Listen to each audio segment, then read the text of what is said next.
Vamos orar? Peça para Deus falar com você através da vida dela.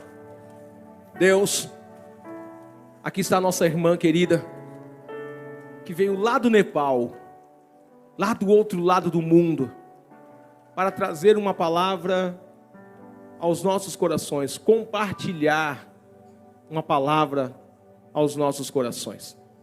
Deus, por favor, fale conosco hoje, de uma forma maravilhosa, que possamos todos nós sairmos daqui hoje impactados pela Tua palavra, e que essa palavra venha fazer sentido a cada um de nós, que quando ela estiver falando, Senhor, ao coletivo, que o Teu Espírito Santo comece a falar no individual, no íntimo de cada um aqui presente e daqueles que estão também, Senhor, em outros lugares de forma remota, nos assistindo. Deus, fale conosco, e que essa palavra possa nos fazer pessoas melhores, mais parecidas com Teu Filho Jesus, e que nós possamos dar bons exemplos, e que pessoas venham olhar para nós e dizer: ainda não são quem gostariam de ser, mas já não são quem eram. E que eles possam, Senhor, que nós possamos multiplicar esperança, paz e amor no coração de outras pessoas, esperança principalmente, em o nome de Jesus. Amém, amém e amém.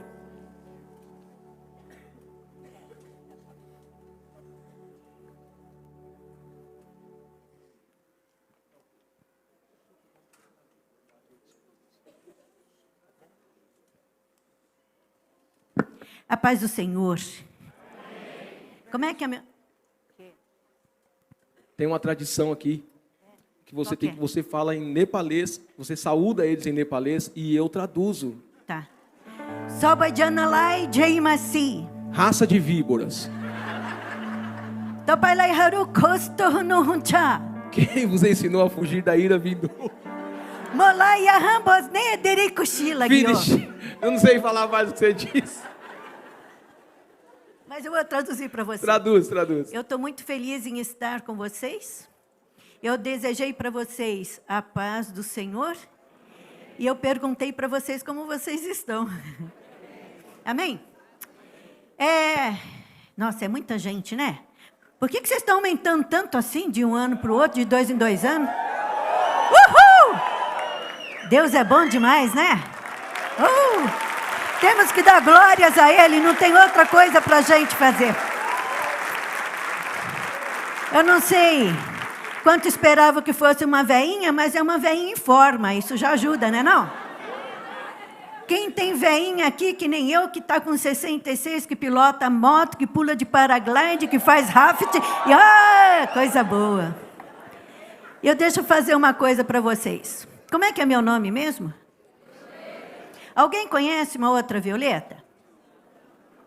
Não. Eu vou contar uma historinha que nunca mais vocês vão esquecer de mim. Combinado? Então, eu vou me apresentar assim, tá bom? Eu sou professora e vocês vão ser meus alunos por um momento, tá bom? Por quê? Porque a historinha que eu vou contar para vocês aconteceu por causa de uma cartilha que eu fui alfabetizada, que se chama Caminho Suave. Alguém conhece essa cartilha? Um monte de gente, né? Eu não sei, possivelmente vocês não se lembrem da lição da letra V, mas eu me lembro. E eu vou falar para vocês, e vocês vão repetir depois que eu falar, como se fosse na sala de aula, e me contem como é que você está. Pela carinha de vocês eu já vou saber. Vamos lá? Preparados? Vamos? A vaca é do vovô. Vovô bebe leite da vaca. A vaca se chama Violeta. É para rir, gente. Vocês riem agora. Se eu lembro só dessa lição, no mínimo eu fiquei com muita raiva. No mínimo, com esse jeito meu de quieto de ser, eu não devo ter feito nada. Eu não sei quantos de vocês têm dentro um pitbull, mas eu tenho um pitbull dentro de mim. E a maioria das vezes, em algumas situações, eu tenho que pôr a rédea nele e segurar. Pitbull, você não pode agora. Mas, possivelmente, quando eu era criança, eu não tinha esse domínio do pitbull. Então, alguma coisa aconteceu, porque essa é a única lição da cartilha que eu me lembro. E o mais interessante, que há 2 anos e meio atrás, quando nós estivemos no Brasil, eu falei para a Viviane, quero te levar lá onde eu estudei, que eu quero ver se aquela cartilha ainda existe. E fomos lá no Jaguaré. Fomos na escola, o nome da escola é Pereira Barreto. Gente, a cartilha ainda existe. A lição da Violeta também. Mas a Violeta não está mais lá. Uma coisa aconteceu, ou a Violeta teve muito pitbull dentro dela naquele dia, ou apareceu alguma outra Violeta depois. Mas o fato é que a lição continua, mas termina a vaca do vovô, vovô bebe leite da vaca. A vaca se chama Violeta, não tem mais. Mas com certeza, eu nunca mais vou esquecer do meu nome, né não? Vocês podem até lembrar como que é o nome dela, Vaquinha, Vaquinha, Vaquinha, como é, né? E no final acaba saindo Violeta. É um prazer estar com vocês. Já tem 15 anos que nós moramos no Nepal. Depois da palavra, a gente vai falar um pouquinho sobre a cultura. Eu vou mostrar umas coisas muito interessantes para vocês. Mas eu acredito que nada é mais importante, primeiro, do que nos abastecermos da palavra do Senhor. Porque tudo que fazemos, fazemos para a glória dEle. Tudo que pensamos, tudo que desejamos, é que primeiramente Ele se mostre a nós. Porque através disso a gente consegue tomar as decisões certas, a gente consegue vencer as lutas, a gente consegue vencer as desilusões, as decepções. Então, eu vou convidar vocês para, primeiramente, juntinho comigo, abrirem suas Bíblias em Marcos, capítulo 4. Eu vou chamar o tema da nossa ministração hoje. Eu gostaria que vocês se colocassem em pé, por favor. A gente tem essa passagem no telão. Se tiver no telão, eu leio um versículo, vocês leem outros, porque aí é a mesma tradução. Tá? Então, é Marcos, capítulo 4, do versículo 35 ao 41. E nós vamos fazer assim. Eu leio um versículo, vocês leem outro. Fechado? Tá bom assim? Então, vamos lá. Naquele dia, ao anoitecer, disse ele aos seus discípulos, vamos para o outro lado?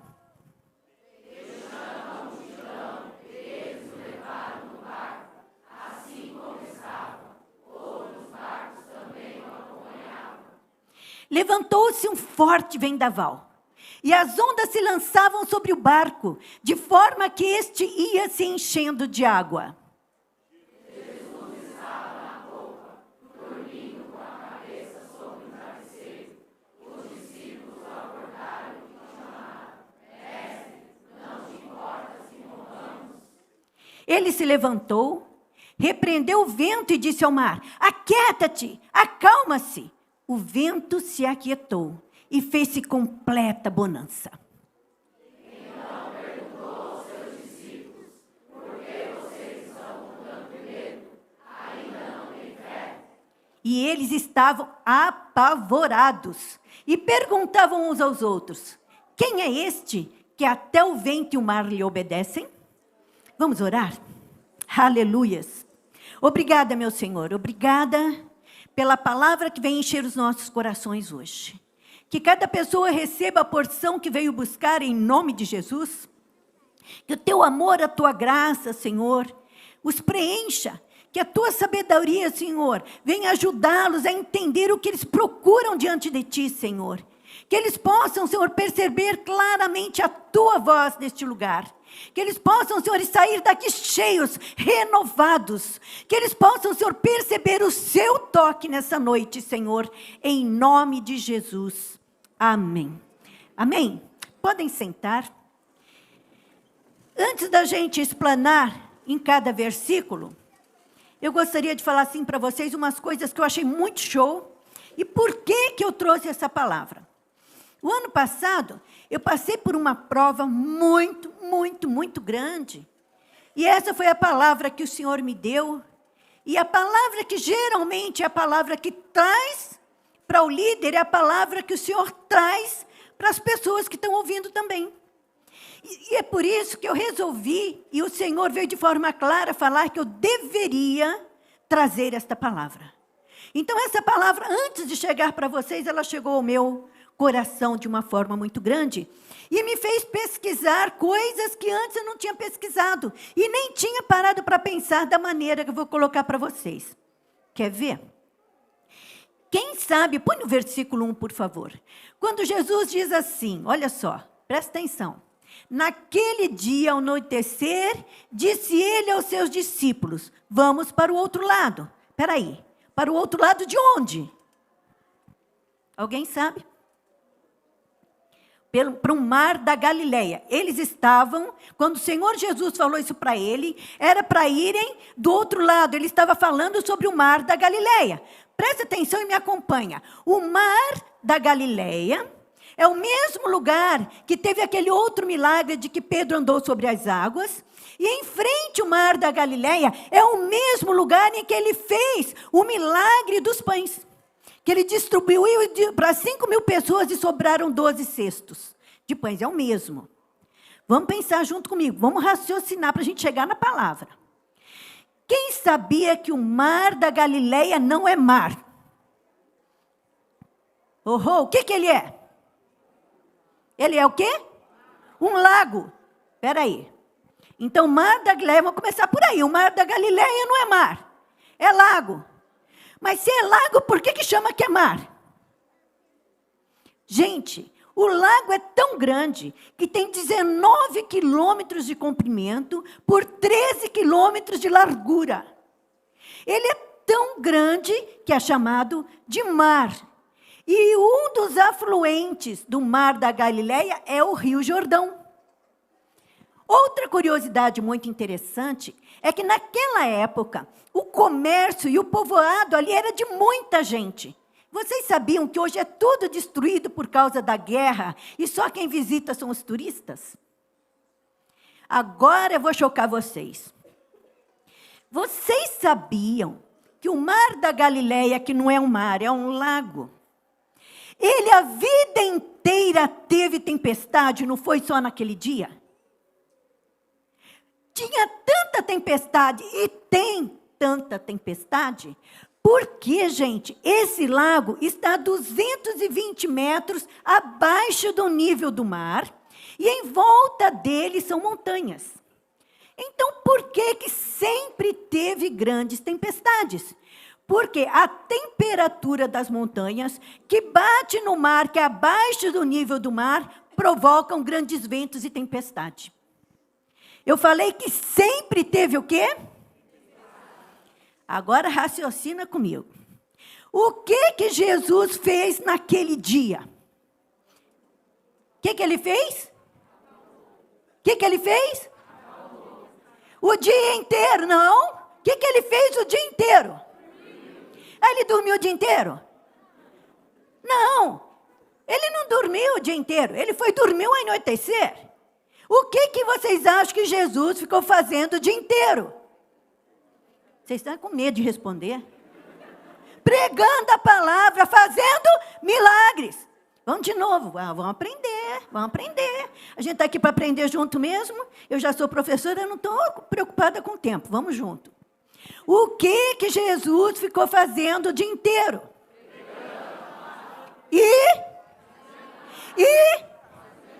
Pronto. Quem é que estava com Jesus o dia inteiro? Nossa, essa ficou show. Agora eu até me animei. Não vou fazer striptease igual o pastor, não. Olha, gente, pensem comigo. Vamos repassar, porque é muito importante o que eu vou passar para vocês. Jesus era panaquinha? Não.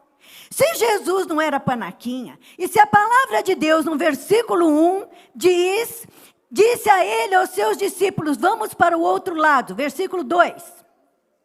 Deixando a multidão, eles o levaram no barco.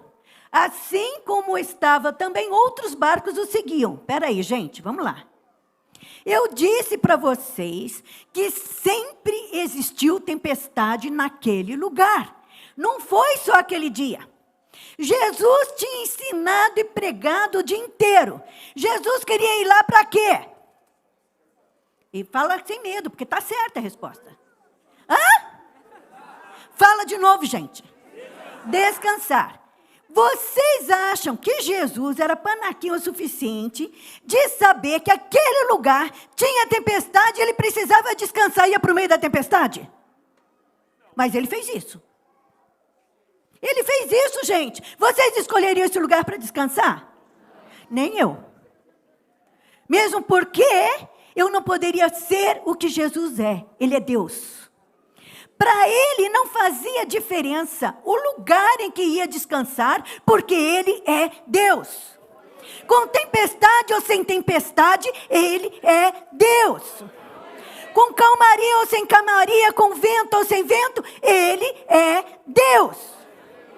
Não é a circunstância que muda quem ele é. Conseguiram entender até aí? Então vamos continuar. Então Jesus disse, vamos para a tempestade. Jesus não disse, então, no nosso ver, Jesus já sabia que a tempestade vinha a qualquer momento, porque o vento ali é constante até hoje. Vamos para o próximo versículo, por favor. Levantou-se um forte vendaval, e as ondas se levantavam sobre o barco, de forma que este ia se enchendo de água. Vamos pensar comigo. Quem estava com Jesus no barco? Quem tinha ficado com Jesus de manhã até aquela hora? Quem tinha visto Jesus pregar? Quem tinha visto os milagres de Jesus? Eles tinham visto tudo. Mas aí a palavra de Deus diz que o barco estava enchendo de água. Se fosse com você, como é que você ia ficar? Vocês estão ruins de resposta que eu quero ouvir. Com medo. Apavorado, quem sabe até gritando, batendo o pé, sei lá, né? Cada um tem um jeito. Mas calmo, com certeza a gente não ia ficar. Eu te pergunto, sentir medo é pecado? O que é pecado? Não ter, quem falou? Perfeito, não ter fé. E aí então, diz que o barco estava enchendo de água. Vamos para o próximo, 38. Jesus estava na polpa dormindo, com a cabeça até onde? E os discípulos o acordaram e clamaram, Mestre, não te importa que morramos? 2 pontos importantes aí para a gente pensar. Por que Jesus estava dormindo? Ele estava o quê? Cansado. Segundo ponto, ele tinha que se preocupar com tempestade? Por quê? Eu amo isso. Uhul! Muito bom. Isso mesmo. Porque ele é Deus. Agora imagina que nós somos os discípulos. E sabemos que ele é Deus. Sabemos que ele está descansando. Mas agora eu vou mexer com a cabeça de vocês para a gente se achar em que contexto nós estamos. Os discípulos estavam com Jesus. De manhã até o entardecer, vocês disseram para mim, e eu concordei com vocês, que ele estava ensinando e fazendo milagres. Mas a palavra, vocês sabiam que essa mesma palavra estão nos 3 evangelhos? Está em Mateus, está em Marcos e está em Lucas. Marcos 4, Mateus 8 e Lucas 8. Mas por que eu esqueci Marcos? E por que eu escolhi exatamente o livro de Marcos? Porque essa palavra mexeu comigo. Essa é uma palavra que quando alguém fala isso para mim, seja meus filhos, seja quem for, mexe com o meu psicológico. Você não se importa comigo. Vocês já ouviram essa palavra de alguém falar isso para você? Como é que vocês se sentiram? Como é que vocês se sentiram? Mal. Você não se importa comigo? Uma coisa é gritar, a gente está morrendo, mestre, faz alguma coisa. Mas outra coisa é dizer, você não se importa comigo? Olha só. Então, vamos pensar uma outra coisa. Os discípulos tinham estado com Jesus de manhã até aquele momento, tinham aprendido o que Jesus ensinou, tinham visto os milagres que Jesus fez, e no final tem coragem de falar para Jesus, vocês não se importam isso com a gente? Não se importa? Aí a gente pode entender, passa o próximo versículo, por favor. O que Jesus falou? Ele se levantou e ele repreendeu. Ele falou, cala a boca! boca, vento. Cala a boca. Porque, se a gente olhar bem, ele precisava ter repreendido, ele podia ter falado, acalma-te. Mas ele repreendeu. Porque, na verdade, ninguém consegue ouvir a voz de outra pessoa se tiver mais de um falando. Como é que a gente vai ouvir a voz de Deus se a gente não se cala e não deixa Ele falar com a gente? Se a gente só pede, a gente só pede, a gente só reclama, a gente só fala, a gente não vê que nós não somos os únicos a passarmos por problemas. Como é que a gente vai ouvir? Aí ele fala, cala a tua boca, deixa eu falar, cala-te. E diz a palavra de Deus, que depois que ele repreendeu, o mar obedeceu e veio grande bonança. Vocês que têm filhos, já viram que filho que é muito mal criado, tem alguém com filho mal criado? Tem aí filho rebelde? Vai, gente, vai, que a gente está junto. Isso, é isso aí. Tem ou não tem? Por que será que esses filhos, depois que levam um castigo, eles ficam bonzinhos um bom tempo? Não é que o Senhor não nos ame. Quando a gente faz isso com os filhos, é porque a gente os ama muito. E o Senhor quer falar com a gente. O Senhor quer que a gente entenda os planos dEle para as nossas vidas.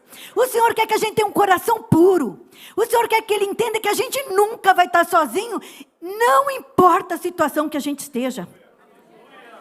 Mas para isso, a gente precisa escutar a voz de Deus. E falando, reclamando, murmurando, a gente não vai ouvir. Passa o próximo, por favor. Olha só que interessante. Então perguntou aos seus discípulos, por que vocês estão com tanto medo? Ainda. Olha essa palavra. Ainda significa a continuação de alguma coisa que já aconteceu. Concordam comigo? Quando você fala, nossa, você ainda não comeu? Você está atrasado, chega lá, mas você não terminou ainda. Pô, já tem um tempo que você começou, não terminou ainda, não fez ainda, não acredita ainda, não chegou ainda. Essa palavra ainda subentende que Jesus está falando, vocês passaram comigo o dia inteiro. Vocês viram tudo o que eu fiz.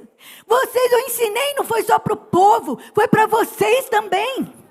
E vocês ainda não entenderam que eu sou Deus? Vocês ainda não entenderam que vocês não estão sozinhos? Vocês ainda não entenderam que não importa a circunstância, eu vou estar com vocês? Vocês não entenderam que eu sou o Deus do impossível? Vocês não entenderam que nada acontece sem que eu dê o comando? Vocês não entendem que acima de uma tempestade existe um Deus? Mas parece que os discípulos não ficaram satisfeitos. Impressionante. Tem gente que é panaquinha demais. E eles foram panaquinhas ainda mais um pouco. Passa o próximo, por favor. E eles estavam apavorados. Olha agora, gente. E perguntavam, apavorado não é problema, é? Apavorado é problema? Mas o que eles falaram é. Porque eles provaram para Jesus que não tinham aprendido nada. Eles disseram, quem é este que até o vento e o mar lhes obedecem? Gente, às vezes somos nós assim, vocês sabiam? A gente, tem 15 anos que estou no Nepal. Para quem que o senhor falou primeiramente essa palavra? Eu contei para vocês. Para quem? Vocês estão com medo de quê? Para quem que o senhor falou primeiro? Isso, para você, Violeta. Tem que falar, né? Gente, 15 anos. O Senhor nunca deixou de nos dar o pão de cada dia. O Senhor nunca deixou de nos dar força. Porque numa situação daquela em que eu estava passando naquele momento, precisou o Senhor me chacoalhar e falar, acorda. Você ainda duvida? Você ainda não vê que não está sozinha? Aí eu vou contar um pedacinho da história para vocês. Eu tenho um filho na fé. E durante 12 anos, eu ensinei a palavra de Deus para ele. 12 anos é um pouquinho tempo, né? 12 anos. Ele era um empresário, gente, pensa num empresário cheio de grana. Mas esse homem era tão corrupto, gente, que ele conseguia vender uma terra que não existe com carimbo do governo. Essa é a palavra, misericórdia. E me apresentaram para ele, eu falei a respeito de Jesus para ele, e ele falou assim para mim: mãe, eu quero conhecer esse Jesus. Eu vou fazer uma prova, se esse Jesus provar que ele é Jesus, eu vou acreditar. E ele fez uma prova com o Senhor. Segundo ele me contou que quase não sonhava, e pediu ao Senhor que durante 3 noites ele tivesse o mesmo sonho. E 3 noites isso aconteceu. Ele sonhou, os rios no Nepal são cheios de grandes pedras, sabe? Então, ele sonhou que queria atravessar esse rio, mas quando ele tentava atravessar, a correnteza batendo nas pedras derrubava ele e ele não conseguia se levantar. Aí ele viu um rei vindo com o seu filho, e o filho falou para ele: me dá sua mão que eu posso te salvar. Com essa palavra, ele disse para mim: mãe, eu quero aceitar a Jesus. Imagina a alegria que eu fiquei realmente. Aí eu falei para ele que ele tinha que deixar a corrupção. Eu falei para ele que ele não podia mais se enriquecer roubando dinheiro dos outros. Podia? O senhor está onde está o pecado? O senhor ama o pecador, mas o senhor odeia o quê? O pecado. Quando nós conhecemos isso, nós acreditamos o suficiente que o Senhor vai prover tudo que nós precisamos na honestidade. Concordam comigo? Mas aí ele pensou e falou assim: mãe, eu vou pensar e volto depois. E ele desapareceu porque ele não conseguia se imaginar deixando toda aquela corrupção. Foi para a cadeia. Ficou na cadeia 6 anos. No Nepal, os presidiários não têm alimentação como nós temos aqui de graça. Alguém até me informou que tem uma, como é que fala? É bolsa de comida, bolsa de dinheiro? Como é que fala? Auxílio, um auxílio de dinheiro. É em dinheiro, né? Em dinheiro. Lá não. O presidiário tem uma alimentação grátis por dia. O restante, a família tem que levar, ou ele tem que se matar de trabalhar para ter comida e água para o banho, porque a água lá é muito escasso. Durante 6 anos, nós fomos visitar o Sobim. E olha, gente, que é proibido estrangeiro visitar nepalês na cadeia. Eu preparava coxinha, brigadeiro para comprar os guardas. Pode falar que eu fiz mesmo. E aí, eu levava o filhinho dele comigo, dava as coordenadas: Peter, se ele falar alguma coisa, responde em português. E desde pequeno a gente ensinava português, o diretor não entendia nada que o Peter falava, porque o Peter respondia em português. E nisso se passaram 6 anos. Na cadeia, o Sobim chorava. O Sobim chorava, gente. Mãe, agora eu sei como é duro. Eu quero verdadeiramente. Quando eu sair daqui, mãe, eu vou seguir a Jesus. Eu vou ser o seu braço direito, mãe. Nunca mais você vai passar o aperto que você passa. Por quê? Durante 12 anos eu trabalhei sozinha. Eu pegava a moto, é uma scooter, não é essa moto de marcha, que é moto de marcha. Agora tem scooter de marcha também, parece, né? Ela cabe as sacolas grandes na frente, eu punha sacolas grandes na frente, de alimento que comprava para as crianças, pegava uma mochila grande, enchia de alimento, punha nas costas e lá ia a veinha fazer as coisas. E fiz isso durante 12 anos sozinha. Quando o Sobim saiu da cadeia, a única coisa que eu pensava era agradecer a Deus. Agora eu tenho um filho que está me ajudando. E todas essas coisas muito pesadas, eu deixei de fazer porque ele fazia para mim. E ele se mostrava fiel a mim em todas as coisas. Quando tínhamos que fazer um pagamento, eu dava o dinheiro para ele, o pagamento, ele trazia os recibos para mim. E nós compramos um micro-ônibus para as crianças. E com um micro-ônibus, gente, de segunda mão. E olha que segunda mão no Nepal, você pode considerar a terceira mão aqui. É, por causa dos buracos, o segunda mão é igualzinho a terceira mão, aí dá para você raciocinar. Mas era o que tinha para aquele dia e glória a Deus. E ficamos pagando financiamento. Quando foi o ano passado, eu vi que já tinha completado o tempo de pagar o financiamento. Então, já podia passar para o nome da Casa das Crianças. E, mais do que isso, tinha que dar também uma entrada. Me falaram que aqui também é assim. Quando a gente compra alguma coisa de segunda mão, o dono que vendeu, você dá um dinheiro para ele e depois continua pagando financiamento no banco. É assim, né? A gente deu o dinheiro para ele dar para o dono também, que é uma entrada, né, de um valor. Fui para o banco. Quando eu cheguei no banco, com os recibos, toda feliz da vida, né? Que eu mostrei para o gerente, que eu falei o que a gente queria, que era passar a casa, o micro-ônibus para o nome da Casa das Crianças. O gerente olha para mim e fala assim, mas como assim? Ainda faltam 2 anos e meio para acabar de pagar. Aí eu falei para ele, não. Eu estou com todos os vouchers, eu estou com todos os depósitos na minha mão. Então faz assim, falei para ele, puxa um extrato e eu vou te mostrando. Você fala um mês e eu te mostro o recibo. Você fala um mês e eu te mostro o recibo e a gente vai ticando. Aí eu descobri que os recibos que eu tinha, metade deles eram falsos. Que a entrada, o recibo que eu tinha era falso. Que o nome dele é falso. E com isso se foram $17 mil. E aí eu quero falar para vocês uma coisa assim. Essa palavra veio nesse dia para mim. Porque naquele dia o Senhor pôde olhar para mim e falar, você ainda não acredita que eu cuido de você?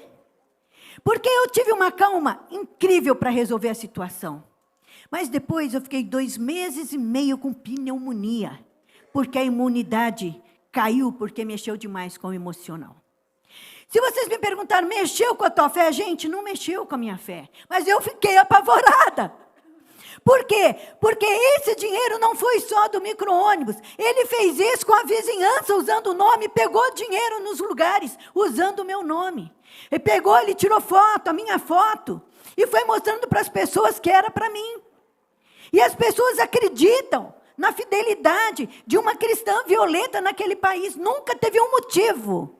Nunca, graças a Deus, que continue assim, meu Senhor, até os fins dos meus dias. Administrando bem o que é do Senhor. E aí, gente, os discípulos vêm aqui e falam para o Senhor, retorna aquele versículo, por favor. Quem é este que até o vento e o mar lhe obedecem? Quem é este?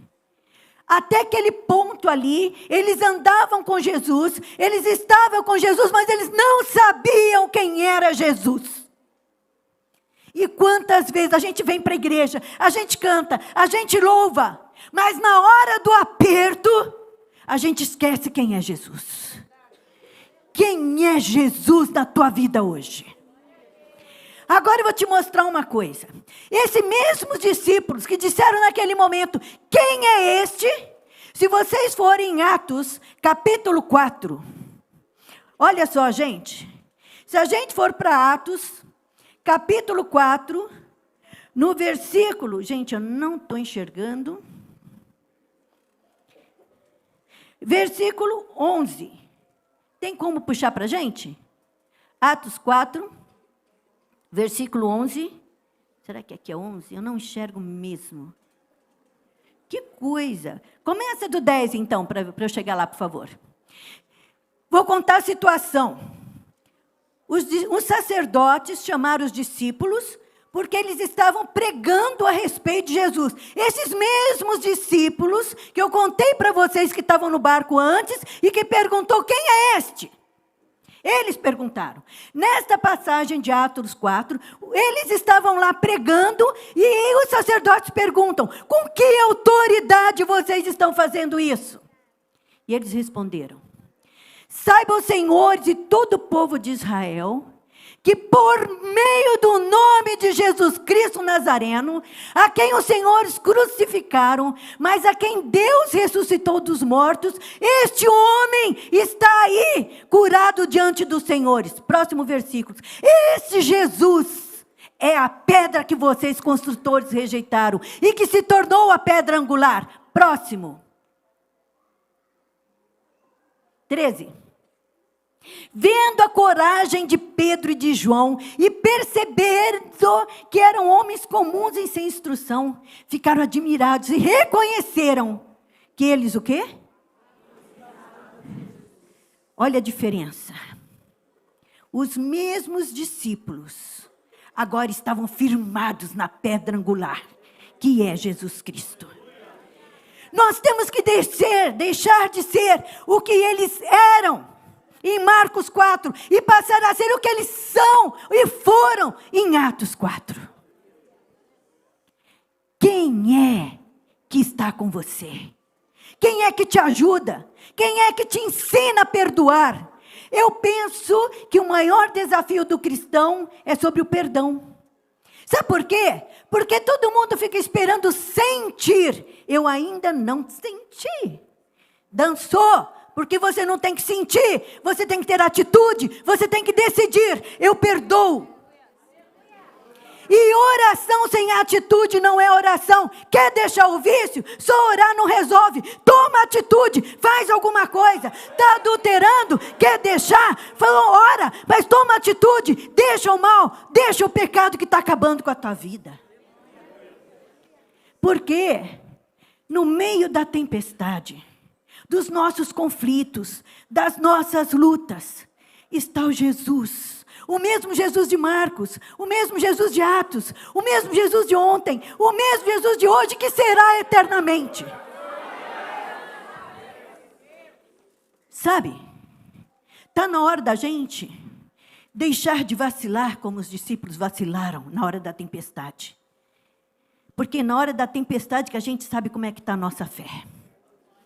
É na hora da tempestade que a gente sabe se a gente vai fraquejar ou se a gente vai permanecer em pé. Eu sei que eu fiquei apavorada, mas minha fé não diminuiu. Eu sei que eu fiquei doente, mas eu não deixei de glorificar ao Senhor. Mas Ele me falou, até o mar me obedecem. 15 anos eu te sustentei aqui. Por que você está com medo? O micro-ônibus vai vir, você vai conseguir pagar as dívidas. Mas ao mesmo tempo, o Senhor me ensinou uma outra coisa. Seja mais prudente. Ore mais antes de ajudar alguém. Pergunte a mim se esse cargo é para essa pessoa fazer. Se essa tarefa é para essa pessoa. Não deixa mais a emoção estar acima do que eu digo para você. Quando alguém te pedir alguma coisa, fala para ela. Posso pensar um pouquinho? Já já eu te ligo e te dou uma resposta. Porque o coração da gente é muito enganoso. E eu sou a prova viva disso e glorifico ao Senhor. Porque através da minha vida, vocês estão sendo abençoados. Através dessa experiência, muitos estão sendo acordados. Eu fui a primeira e vocês são a sequência disso. Não deixa essa palavra fugir do teu coração nunca. Chega em casa, leia essa parte da Bíblia e compare com Atos 4 inteirinho. E vocês vão ser admirados. A transformação de quem só vê Jesus, de quem anda com Jesus e de quem tem Jesus. Que em nome de Jesus, nós tenhamos Jesus aqui dentro, que ninguém pode arrancar Ele de nós. Amém? Que o Senhor os abençoe. Que o Senhor os guarde, que o Senhor os fortaleça, que o Senhor os capacite, que o Senhor os direcione, que o Senhor lhes mostre o caminho, que o Senhor aplane o caminho, que o Senhor faça infinitamente mais de tudo que vocês pedem a cada dia, que eles possam mostrar para vocês que Ele é o Deus dos milagres, e não existe impossível para o Senhor. Se você tem duvidado disso, está na hora de começar a acreditar hoje, de transformar a vida hoje, de fazer a diferença hoje, porque Ele é o mesmo Deus de ontem, é o de hoje e será eternamente. Amém? Aleluia.